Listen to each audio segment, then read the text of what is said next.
Jovens, a parada é uma só. 11 viradas inacreditáveis da história da Champions League. Canal Eurofoot, segue eles lá. Bora pro vídeo.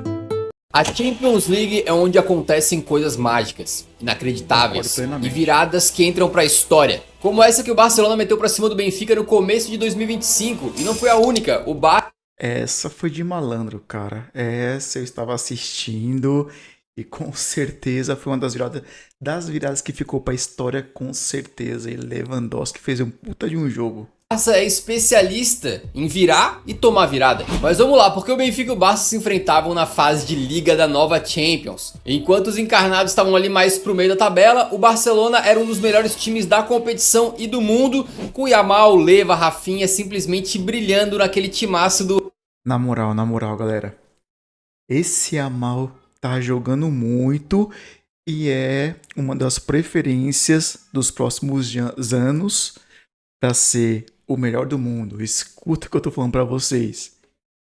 Do Hansi Flick. E o jogo começou a 1000 por hora com um gol do grego Pavlidis pro Benfica. Mas logo depois, o Balde sofre pênalti e o Lewandowski, além da polonesa, deixa seu primeiro. Até aí tudo bem. Só que aqui começa a ficar interessante, porque talvez tenha sido a virada com o maior número de lances bizarros. Por exemplo, o Benfica fez o segundo quando o goleirão Szczesny foi sair, trombou com o próprio companheiro de equipe, chutou o balde e aí o Pavlidis ficou com a bola livrinho só pra empurrar pro fundo do gol. Depois o Oshnes manda uma bola pro Artur Koglu e lá vai o Szczesny de novo. O goleiro polonês chega atrasado e faz pênalti no turco. O Pavlidis vai lá e completa o seu hat-trick. Tudo isso ainda no primeiro tempo. Aí parecia que a vitória do Benfica estava bem encaminhada, mas o goleirão dos caras tinha outra ideia. Porque ele sai jogando de forma bizarra, dando uma bica na cabeça do Rafinha. Cara, na moral, o que faz um time ganha de 3-1? O que faz o goleiro querer sair de uma... Cara, é impressionante uma coisa dessa, cara. O goleiro sair numa bizarrice dessa. Cara, chuta a bola pra escanteio, chuta a bola pra lateral, chuta a bola pro bandeirinha, chuta pra onde for, mas chuta pra longe, pelo amor de Deus. Eu não consigo entender uma coisa dessa, cara. Um time ganhando de 3-1, que fosse 1. Não importa, mas ganhando de 3-1, faz uma bizarrice dessa. Cara, é claro que os caras vão fazer gol. É claro, ainda mais... Cara, se o Barcelona num dia bom arrebenta, no dia normal joga bem... No dia péssimo, continua jogando bem, cara, por que você vai dar sopa ao azar? Pelo amor de Deus. Deixe no comentário o que vocês acham, pelo amor de Deus. Ficou só ali parado, a bola bateu no cucuruto dele e ele diminuiu o placar dessa maneira. Um dos gols mais bizarros da Champions. E assim, o Barcelona nem comemorou muito, porque logo depois foi a vez do Ronald Araújo, zagueiro culé, marcar um gol contra e devolver o presente. Se você perdeu as contas, tá 4-2, tá? Isso já aos 70 minutos de jogo, mas tem uma coisa que o Barcelona sabe, é que não existe pouco tempo na Champions. Alguns minutos dá pra fazer muita coisa. E aí o Carreiras comete um pênalti duvidoso em cima do Yamal, que faz o Lewandowski converter e descontar. E aos 41 minutos do segundo tempo, o Barcelona chega ao empate quando a bola do Pedri vai pra área e o nosso querido Eric Garcia acaba completando de cabeça pro fundo da rede. E essa partida foi tão insana que o Benfica teve a oportunidade de ficar na frente mais uma vez, quando o Di Maria chegou cara a cara com o Szczesny e parou no polonês, que acabou conseguindo se redimir um pouco, né? E quando no último minuto de jogo tem uma falta, a bola vai pra área e cai nos pés do tiburon Ferran Torres. O tubarão sentiu cheiro de sangue e meteu um lançamento simplesmente perfeito pro Rafinha, que ganhou na correria, tirou do marcador e no minuto 51 do segundo tempo finalizou para virar o jogo. Benfica 4, Barcelona 5, numa das viradas... Essa virada foi épica, 5-4. Rafinha jogou muito bem, Lewandowski jogou muito bem, só que a zaga foi um cocô. Um cocô, tanto a zaga do Benfica quanto a zaga do Barcelona. Eu acho que justifica isso, esse número de gols no jogo. 9 gols no total, cara, uma coisa impressionante. Mais épicas dos tempos recentes da Champions League. E quando a gente pensa em grandes viradas da Champions, não tem como deixar de fora a remontada. A gente já contou essa história 300 mil vezes aqui no canal, mas a gente vai fazer isso de novo porque ela é muito especial. E vamos trazer alguns detalhes extras que talvez você não lembre, beleza? Na temporada 2016-17, o Barcelona do trio MSN seguia voando baixo. E na Liga, eles terminaram a temporada com um recorde histórico de gols do clube. E nas oitavas da Champions tinha um embate contra o PSG. Só que que no jogo de ida lá na França foi um sonoro 4-0 pro Paris, com direito a um golaço de falta do Di Maria. E no dia seguinte, as mais pessimistas manchetes nos grandes jornais espanhóis: Barça ferido de morte, coração partido em Paris, e isso não é Barcelona. Parecia que todo mundo tinha... Cara, é muito interessante a gente ver como a mídia, ela funciona, né? A mídia, ela sempre pega o caos e os prazeres do futebol, né? Você vê, pegou o prazer do Paris Saint-Germain, que ganhou de 4-0, uma sacolada no Barcelona de Lionel Messi, simplesmente Lionel Messi, e pegou isso para causar aquela turbulência, porque é isso que eles gostam, né, cara? Não tem jeito, o futebol, ele é feito de hype, então eles aproveitam, né, essas partidas para gerar hype, para gerar discussão. Isso é muito bom, porque gera engajamento, então isso é muito legal. Só que vem por vir, meu parceiro, depois dessa vergonha que o Paris Saint-Germain fez o Barcelona sofrer, então só aguarde. Jogado a toalha, né? As esperanças tinham ido pro ralo. E aqui vem uma curiosidade incrível, né? Depois saiu um vídeo no YouTube em que alguns jogadores do Paris daquela época, tipo o Verratti e o Matuidi, estão jantando ali e conversando sobre essa situação na Champions, né? E eles meio que de brincadeira falam: Tu par exemple, tu perds 5 ans et t'es passé. Mais tu es qualifié. T'es content? Non. T'es content Non, ou t'es je pas suis content? dégoûté. Oui, j'ai content. Tu étais content? Je suis content. Eu não sei vocês, mas psicologicamente me parece que esse time tinha metido 4-0 no primeiro jogo e mesmo assim tava com um pouco de medo do segundo. E se eles ficariam felizes com um 5-1, talvez não ficaram tanto com um 6-1. Porque diante dessa torcida, o Barça encontrou as forças necessárias para viver uma apoteose. Antes dos 3 minutos de bola rolando, o primeiro gol já tinha saído. Depois aos 40 veio o segundo. No segundo tempo tem um pênalti um pouco esquisito pro Barça e a torcida vai à loucura com o terceiro gol saindo. Depois o Cavani ainda tenta colocar água no chope dos culés. Mas é aí que começa o show de Neymar Júnior. A gente tá falando de um Barcelona que tava chegando pros acréscimos do segundo tempo com o jogo 3-1, precisando fazer 3 gols em coisa de 5 minutos ali, 10 dependendo dos acréscimos. E o quarto saiu aos 43 do segundo tempo, quando teve uma falta perto da área e o Neymar acaba marcando um golaço. Uma cobrança perfeita que fez o Barcelona ganhar mais energia e continuar pressionando. Até que aos 44, o Suárez dá um migué ali e é derrubado dentro da área. Um pênalti muito contestado, mas o Barcelona não quis nem saber. O Messi vê que o Neymar estava confiante, que ele estava com uma aura diferenciada naquela partida e deixa o brasileiro cobrar. Ele vai e faz o 5-1. Nesse momento, todo torcedor do Barcelona já estava no modo arquivo X. Eu quero acreditar. E quem não acreditava era maluco. Até porque no minuto 50 a bola sobra pra quem? Pro Neymar. Era praticamente o último lance. Ele poderia tentar driblar alguém, avançar mais, poderia tentar chutar de longe ou abrir para um companheiro na ponta. Mas ele fez o que sabia fazer de melhor. Puxou pra canhota, que nem é a perna boa em teoria, e dá uma cavadinha perfeita para encontrar livre na área o iluminado Sergi Roberto, que só meteu pra dentro, fez o 6º gol e concluiu uma virada histórica, despachando o Paris Saint-Germain e fechando um dos maiores jogos da história da Liga dos Campeões, que causou, acreditem, até um pequeno terremoto em Barcelona. Os caras mediram as vibrações com um sismômetro e o Camp Nou tava tão lotado, com todo mundo pulando, que realmente parece que a terra tremeu. Não é à toa, e um detalhe muito especial disso é que o Sergi Roberto, quando ele faz esse gol, ele disse que entrou numa espécie de transe,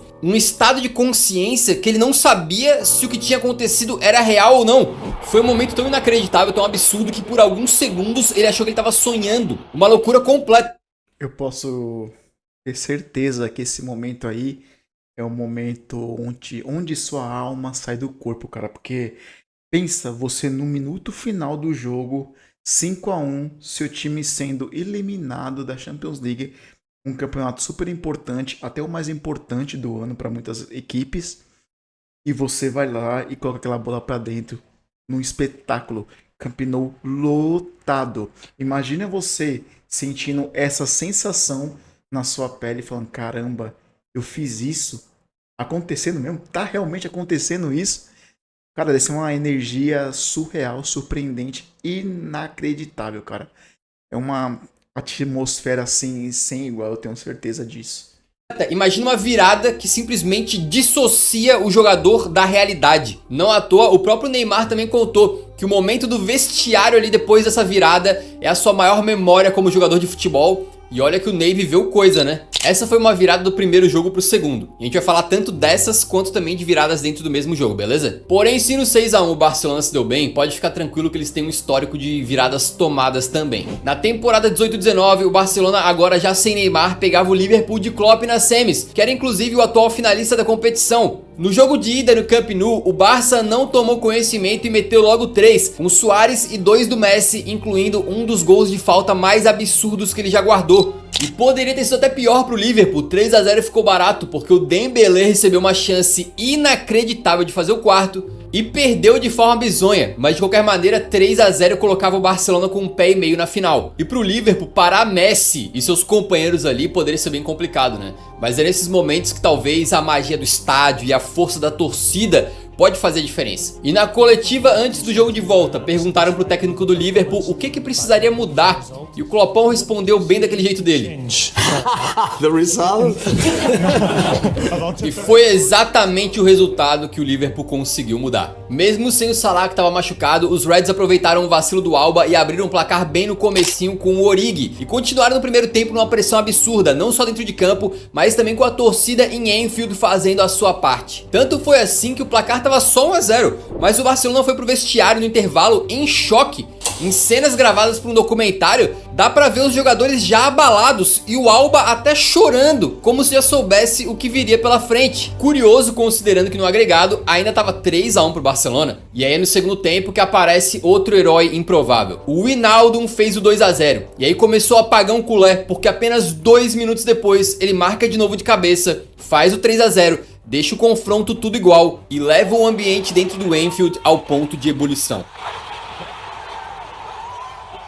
E em grandes jogos que marcam a história, muitas vezes a gente tem um tempero especial causado por um momento de genialidade. Se na remontada do 6 a 1 talvez tenha sido aquele passe do Neymar para o Sérgio Roberto, aqui também teve um momento em que um cara diferente fez algo diferente. Foi quando o Trent Alexander-Arnold ia cobrar um escanteio e pegou todo mundo de surpresa batendo rapidamente. Com a zaga do Barcelona completamente perdida, a bola caiu nos pés do decisivo Origi, que fez o 4 a 0, completou a remontada do Liverpool e a destruição do Barcelona naquela UCL. Os Reds comemoraram de forma alucinante, né, uma das grandes viradas dos últimos tempos, mas tem algo ainda mais emblemático sobre esse jogo: o silêncio mortal dentro do vestiário do Barcelona depois da partida. O choque era tanto que ninguém conseguiu proferir uma palavra sequer. E essa experiência toda, o próprio Klopp resumiu na coletiva. Rapaz, eu fico agora aqui olhando esse vídeo, eu fico pensando. Pensa você chegar num jogo, uma partida de 3 a 0, o time bem na frente mesmo, cara. 3 a 0 é difícil de reverter, não é qualquer time não para reverter, tem que ser um Liverpool, Real Madrid, um Manchester City, times assim para reverter uma situação dessa, é difícil, cara. Você lembra quando jogou Ajax e Spurs, que é o Tottenham, que o Lucas acabou com aquele jogo ali? Cara, são casos difíceis, o jogo ali pegando fogo, a torcida inflamada, é muito complicado. Então imagina você chegar no vestiário depois de uma derrota dessa, cara, você vai falar o quê? O que você tem pra falar? Você tava com o jogo na mão, você tava com a vitória, você fez o jogo, sabe? É o mesmo time, só teve uma coisa que mudou: a áurea, a força de vontade, sabe? O egoísmo, você achar que as coisas estão ganhas. No futebol isso não existe, cara. Isso não existe. Nada tá ganho. Inclusive no futebol. Você tem que entrar com a mesma áurea que você entrou no primeiro jogo, dentro de casa. Você precisa entrar fora de casa também.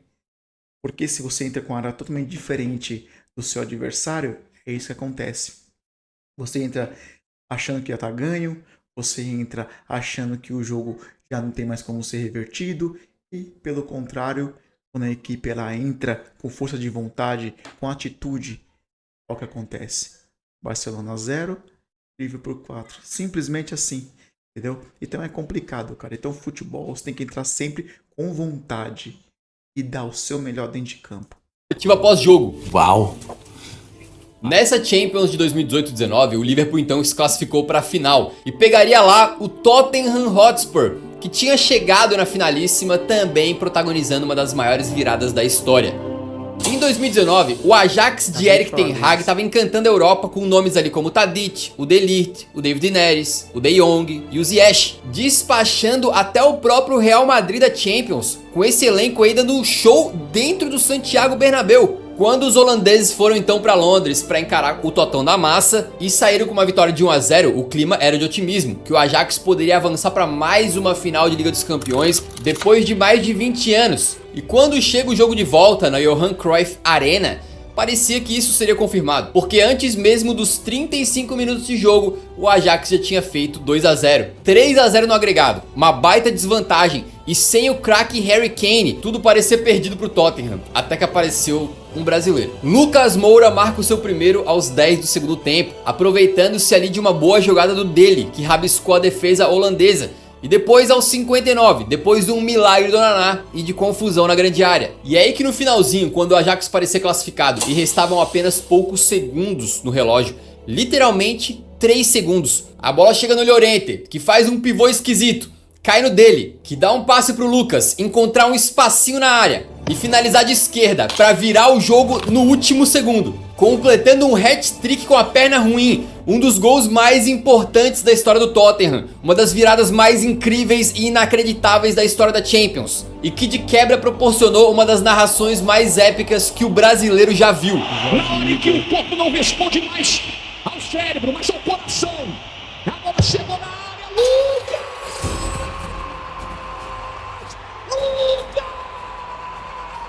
Quando o Tottenham é no coração, ele não responde ao cérebro, o pé responde ao coração,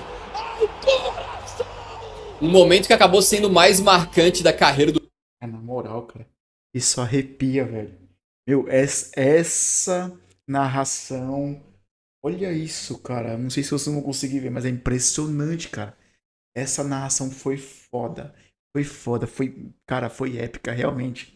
Foi épica, cara. Eu não assisti esse jogo, tava trabalhando, mas quando eu cheguei em casa, que eu fui ver os lances, e eu vi o Jorge Igor, que hoje, né, eu acompanho ele, porque pra mim é um grande narrador, é uma grande pessoa, cara, manja muito de futebol, quero um dia chegar aos pés dele, porque é um cara incrível, fanzaço aqui, entendeu? Então, cara, isso foi impressionante, cara, foi uma coisa assim...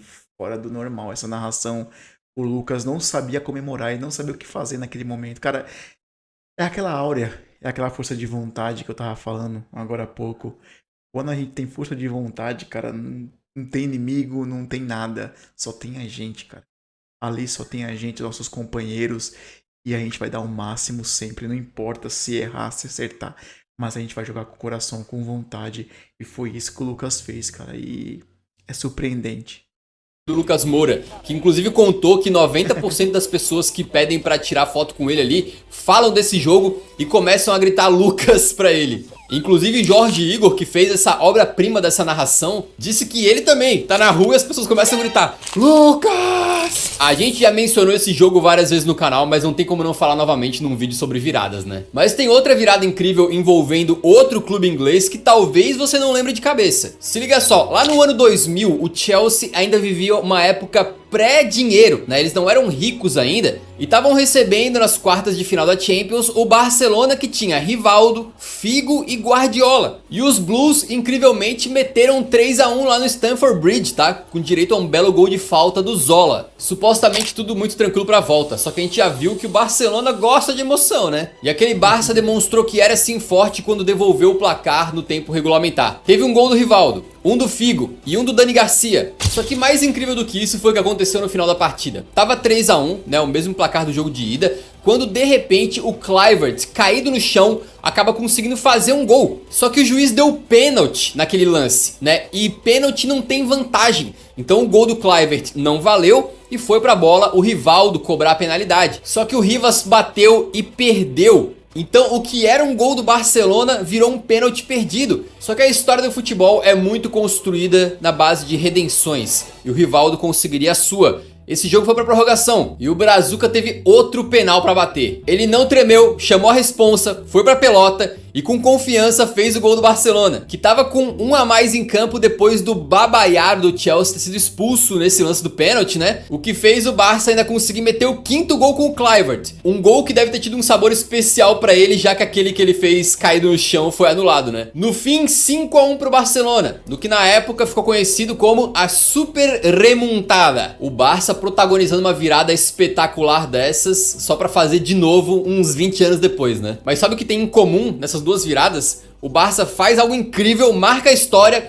vai pra próxima fase e apanha. Pois é, no ano de 2000, o Barcelona simplesmente toma 4-1 do Valência no primeiro jogo da semifinal e depois vai embora pra casa. Mais uma virada incrível que não resultou em título. Mas não é o caso quando essa virada acontece justamente numa final. Na temporada 2005-2006, o Barça de Ronaldinho, Deco e Eto'o pegava então o Arsenal com vários remanescentes ainda do time dos Invencíveis, como o Gilberto Silva, o Pires e o Thierry Henry. E parecia impossível os Gunners serem campeões dessa Champions, porque aos 18 minutos da final, o goleiro Lehmann foi expulso depois de dar uma entrada feia no Eto'o. Só que mesmo assim foi o próprio Arsenal que saiu na frente, com o Campbell, zagueirão, fazendo um gol de cabeça. E de maneira até meio que heróica, o Arsenal conseguiu segurar esse 1-0 até os 15 minutos finais, quando algo mudaria completamente o rumo da partida. Chegam no banco o brasileiro Belletti e o sueco Larsson. Dois caras que não ficaram marcados como craques de nível mundial. Quando a gente lembra do Barcelona de 2006, geralmente vem mais na cabeça o Ronaldinho e o Eto'o do que eles. Mas foram eles que viraram esse jogo. O Larsson acaba colocando uma bola suculenta pro Eto'o empatar a partida. E 4 minutos depois, coloca outra pro brazuca Belletti entrar na área e meio sem ângulo, virar o jogo. Orquestrando a virada no que foi a segunda orelhuda da história do Barça, enquanto o Arsenal não conseguia a sua primeira. Isso, claro, até a temporada 27 e 28, quando o Arsenal venceu do PSG com um hat-trick. E esse Barcelona perdeu pra quem? Pro Internacional no Mundial. Gol de Arley, caramba. 1-0, cara. 1-0 pro Internacional. Impressionante isso, cara. Impressionante. Do Saka na final. Mas isso aí é spoiler do futuro, né? Então deixa quieto. Os gols do Lucas e esse do Belletti não seriam as únicas vezes que um brasileiro faria um papel de protagonista tão grande numa virada incrível, né? Isso porque o mata-mata inteiro da Champions de 2021-22 do Real Madrid foi na base das viradas incríveis. Foi um dos mata-matas mais espetaculares de todos os tempos. Nas oitavas, por exemplo, eles viram o confronto pra cima do PSG, né, com direito a hat-trick do Benzema. E contra o Chelsea nas quartas, tem outro hat-trick do Benza, o Courtois salvando na ida e o Rodrigo brilhando pra fazer o gol salvador no jogo de volta. Os mais céticos poderiam acreditar que a dose de sorte do Real Madrid já tinha se esgotado. Porém, Champions League e Real Madrid, existe uma conexão diferente, uma conexão cósmica entre essas duas entidades. Isso porque contra o Manchester City na semifinal, o jogo de ida foi 4-3 para os Citizens. Então o Real precisava de novo correr atrás do resultado e reverter o prejuízo. E como se já não fosse complicado o suficiente pegar o Manchester City do Pep Guardiola e ter que virar um resultado, o City conseguiu segurar muito bem o jogo até os 73 minutos de jogo, quando eles abriram o placar. Tava 5-3 no agregado pro City, e como não tinha mais o desempate pelo gol fora de casa, o Real Madrid precisava de 2 milagres basicamente, que o raio caísse 2 vezes no mesmo... E Arley não, Gabiru fez o gol do Internacional. Cara, é impressionante, cara, aquele gol ali foi... Cara, a mesma coisa do São Paulo. A mesma coisa do São Paulo. O gol do Mineiro. Cara, a mesma coisa, cara. São os jogos que você tem que entrar com a áurea renovada, estabelecida, sabe? Para aquilo. Você precisa entrar focado simplesmente naquele jogo. E o Gabiru, Mineiro, esses caras entraram assim. Guerreiro contra o Chelsea. São Paulo contra o Liverpool. E é difícil, cara. Hoje eu vejo que o futebol brasileiro difícil de conseguir um Mundial mais uma vez. Lugar, caiu. Primeiro, o Rodrigueira aparece na área como um centroavante se adiantando bem para empatar o jogo. Isso já era 45 do segundo tempo. E 1 minuto depois, um cruzamento perfeito na área. E o Rodrigo, que não tem no jogo aéreo a sua maior fortaleza, naquele momento foi. Ele subiu muito bem de cabeça, fez um movimento pescoçal exemplar e virou o jogo de forma insana e instantânea. Em 2 minutos, levando aquela partida para prorrogação. E se a gente costuma falar que o Manchester City é o tubarão, que sente cheiro de sangue e ataca suas vítimas sem piedade, dessa vez foi o Real Madrid que fez isso. É realmente bizarro como esse elenco do Real Madrid nos últimos anos simplesmente sabe que eles vão ganhar. Enquanto o Rodrigo confirmou esse sentimento de confiança dizendo o seguinte: a gente sabe que vai sofrer, mas que no final a gente vai passar. E não foi a primeira vez que o City sofreu uma virada assim na Champions, né? E a outra que a gente vai contar agora aconteceu justamente na primeira temporada com o Pep Guardiola. Os ingleses pegaram nas oitavas o Mônaco do técnico Leonardo Jardim. E esse Mônaco aí tinha um elenco lotado de caras que depois ficaram marcados no futebol recente. Jogadores do nível ali do Fabinho, que virou lenda no Liverpool, do Bernardo Silva, que fez história no Manchester City, e de um jovenzinho chamado Kylian Lotin Mbappé. Mas mesmo assim o time do Pep conseguiu consolidar o seu favoritismo no jogo de ida, vencendo uma partida insana por 5-3, num jogo que teve direito a 2 viradas e gol do Mbappé já, tá? Mas se esse confronto tá nesse vídeo, não é à toa. Isso porque no jogo de volta, o Mbappé deu o seu cartão de visitas pro futebol logo no comecinho. Depois o Fabinho deixou dele, e mesmo com o City descontando com o Sané, foi o Bakayoko, o volante do Mônaco, que fez o terceiro, fechando o placar em 3-1, 6-6 no agregado, que deu a classificação para o time do Principado nos gols marcados fora de casa. Não seria um absurdo afirmar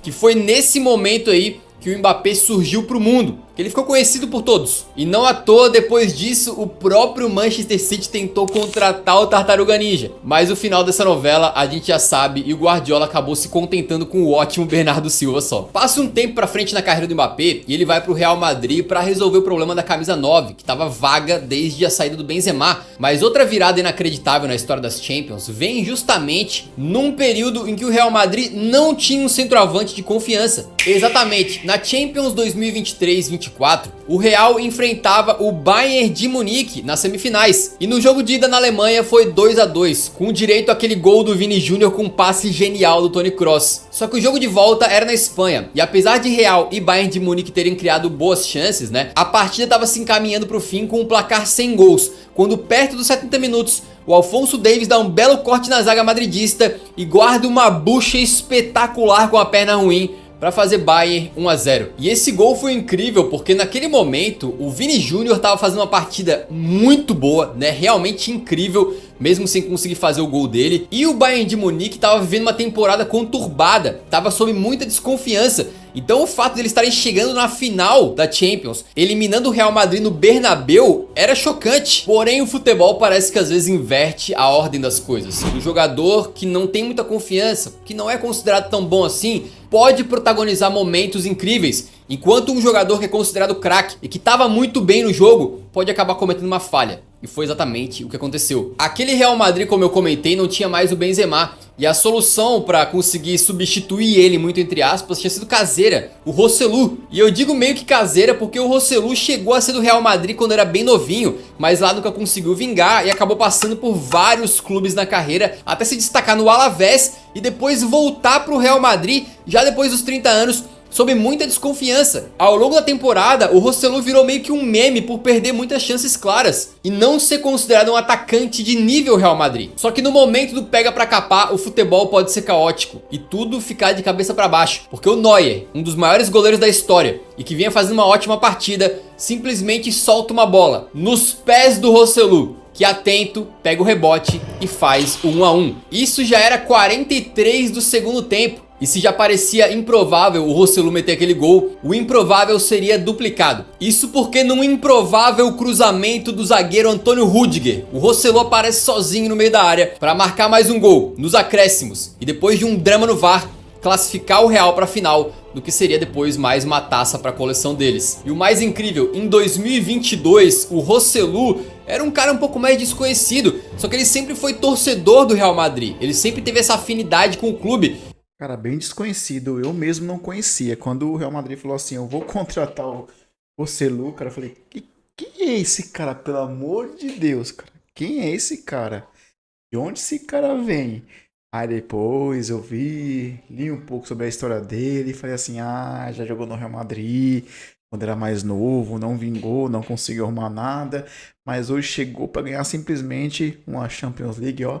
vazar e ir embora. E tem uma foto em que ele foi pra final da Champions de 2022 como uma pessoa comum, pegando fila pra entrar no estádio e tudo. O cara sempre foi madridista. E aí depois de 2 anos, tava ele sendo responsável por levar o Real Madrid pra mais uma final. As histórias que o futebol conta, o Joselu no final saiu como herói. E vai ser lembrado por muito tempo, né, com certeza. Mas um cara que jamais será esquecido por ninguém que viu ele fazer o que ele fez é o Sérgio Ramos. A gente volta um pouquinho para a temporada 2013-2014 para falar da final da Champions, que de um lado tinha o Atlético de Madrid vivendo o momento mais especial da sua história sob o comando do Simeone, e do outro um Real Madrid em busca de la 10ª. Era uma final muito importante para o Real, que apesar de ser o maior vencedor da competição, naquele momento passava por uma seca de mais de 10 anos e tinha vivido uma fase esquisitíssima, em que caiu nas oitavas de final da Champions durante 6 temporadas seguidas. O Real naquele momento ainda não era o Real de hoje em dia, mas aquela final começou sem tantas oportunidades para as equipes. De um lado tinha a sólida defesa colchoneira,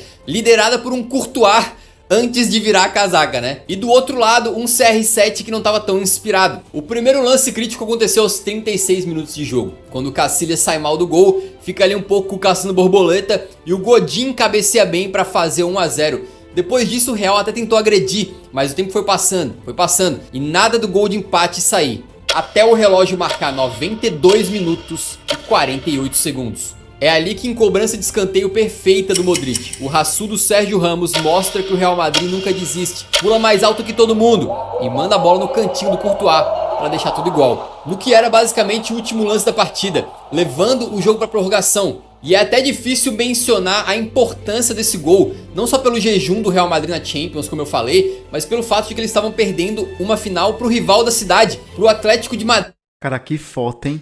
Que foto aquela ali. Beckham e Salgado. Simplesmente 2 grandes jogadores que jogaram no Real Madrid. Infelizmente, praticamente, cara, não ganharam nada. Inclusive a Champions. Mas que foto, cara. Pesada. Madrid, que seria campeão europeu pela primeira vez, justamente em cima do Real. Talvez sem esse gol do Sérgio Ramos, o Atlético de Madrid teria sido campeão e a gente nunca teria visto essa virada de sorte do Real Madrid, que depois ganhou tantas Champions aí nos últimos anos. Vai saber, mas o fato é que esse gol do Sérgio Ramos, que ele inclusive tatuou na sua perna e tatuou o minuto do gol na sua cabeça, foi o que começou a forjar essa armadura merengue para os próximos anos. Foi esse gol aí que de alguma maneira mudou completamente a cultura dentro do Real Madrid, que fez eles se tornarem esse time que o Rodrigo disse, né? Que não importa o que aconteça, a gente sabe que uma hora a gente vai virar, a gente vai ganhar. E foi exatamente o que aconteceu em 2014, porque o jogo foi pra prorrogação e o Atlético de Madrid, que tinha se segurado tão bem durante 92 minutos e 47 segundos, acabou implodindo. Cansados, os caras tomaram 3. Com show de Di Maria e gols de Bale, Marcelo e de CR7, o Real Madrid meteu 4 a 1 na prorrogação, garantiu a orelhuda e depois começou uma sequência de conquistas europeias que a gente conhece muito bem. E essa virada do Real Madrid foi uma das mais marcantes da história da Champions também, e foi numa final que deixa tudo mais emblemático, né? Só que a gente tem uma final que é ainda mais conhecida por uma virada que parecia improvável, parecia impossível, e ao mesmo tempo meio que não foi uma virada. Vem comigo que essa aqui tem detalhes inacreditáveis, tá? Em 2005, o Liverpool de Gerrard e Xabi Alonso pegava o Milan de Carlo Ancelotti na final, que tinha aquele timaço com Maldini, Pirlo, Kaká, Shevchenko e companhia. E não deu outra, quando acabou o primeiro tempo e as equipes foram para os vestiários, o Milan vencia por um confortabilíssimo 3 a 0, com direito a esse gol do Crespo com uma baita assistência do Kaká. Tudo parecia perdido, porém é no vestiário que às vezes as coisas mudam. Pode ser um discurso, uma mudança tática do treinador.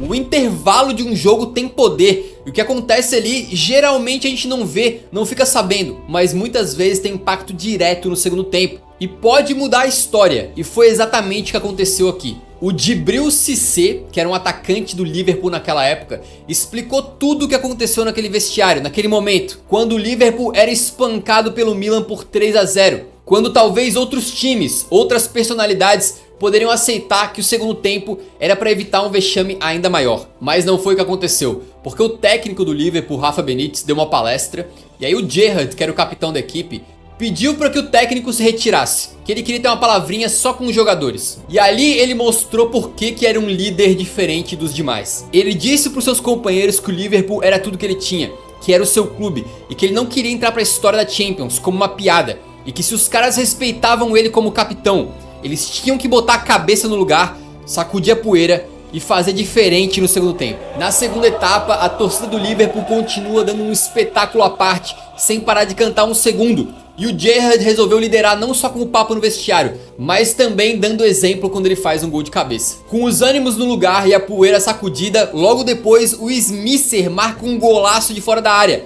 E é o próprio Gerrard, o líder incansável, que sabe como ninguém o que é ser um Red, que sofre o pênalti, depois convertido por Xabi Alonso no rebote, deixando tudo igual. Um empate que não só parecia improvável, parecia impossível, ainda mais contra esse Milan, que tinha, por exemplo, o Shevchenko, atual bola de ouro naquele momento. O melhor jogador do planeta estava lá em campo. E quis o destino que uma bola sobrasse pro Sheva dentro da pequena área, com o goleiro caído. Só restando pro craque empurrar em qualquer canto daquele gol, botar o Milan na frente e ganhar a Champions pro Milan, porque só faltavam 3 minutos pra prorrogação acabar. Só que a história, como a gente disse, é feita de heróis improváveis. E o goleirão do Deck tirou um reflexo não sei da onde, pra botar a mão na frente daquela bola e fazer uma das maiores defesas que o futebol já viu. Aquela defesa com certeza ajudou a firmar no coração dos Reds a mudança de ânimo que o Gerrard trouxe lá do vestiário. E quando o jogo foi pros pênaltis, novamente apareceu o Dudek. Ele se tornou o carrasco oficial do Shevchenko, pegando o pênalti do ucraniano e consagrando o Liverpool campeão numa das noites mais especiais da história do Liga dos Campeões e, por que não, do futebol europeu. E aí você pode ser rígido e falar, pô, mas não foi uma virada, 3-3. Cara, eu vou falar uma coisa pra vocês. O que esse Shevchenko deve ter ficado chateado com esse goleiro, com o time do Liverpool, não foi brincadeira, porque o cara teve a bola do jogo, cara, praticamente no último minuto e viu o goleiro fazer um milagre, é o famoso operação. O cara operou um milagre naquele jogo, cara, e foi inacreditável aquele lance. Eu era pequeno nessa época e isso foi... Cara, você tem uma zaga com Maldini, cara, que era um dos melhores zagueiros do mundo naquela época. O Mário falou que foi um dos zagueiros mais difíceis que ele já enfrentou na carreira dele. Então você imagina o peso de enfrentar um time perdendo de 3-0, tendo apenas 45 minutos e mais os acréscimos. E o Shevchenko, depois de ter tomado o empate, tem a chance do jogo de fazer 4-3 e comemorar o título. E talvez, se acontecesse esse título, certo? Provavelmente o Milan dessa época não perderia para o São Paulo de jeito nenhum. Eu tenho certeza disso. Mas futebol é isso, né, cara? A gente não consegue arrumar explicação, porque não existe explicação. Não existe. É simplesmente o detalhe que faz a diferença. 3, mas virou nos pênaltis, então entra aqui, tá? A gente já tem quase umas 10 outras viradas incríveis preparadas para uma parte 2. Se vocês quiserem ver, deixa nos comentários. E nesse vídeo a gente acabou falando de vários momentos incríveis de brasileiros na Champions, né? E a gente tem um vídeo só sobre isso também. É só clicar, tá aparecendo na tela aí, pra você ver os nossos brazucas brilhando na maior competição de clubes do mundo. E por falar em virada, olha aqui o percentual de vocês que não são inscritos no Eurofoot. Pô, vira esse jogo e vire inscrito do canal. Só clicar no botão vermelho ali. Cara, muito bom. Eurofoot, show de bola, cara. Todos os créditos pra vocês. Muito bom vídeo muito bem editado mesmo. Grande editor vocês têm. Não sei se é você o apresentador que edita. Não sei, acredito que não. Você só faz só o seu rosto, o seu garoto propaganda, vamos dizer assim. O editor fez um belíssimo trabalho, cara, show de bola, parabéns a todos envolvidos aí. Quem curtiu aí, galera, deixa nos comentários aí, tá bom? E se inscreve lá no Eurofoot lá, que os caras são simplesmente show de bola mesmo. Vou ficando por aqui, valeu!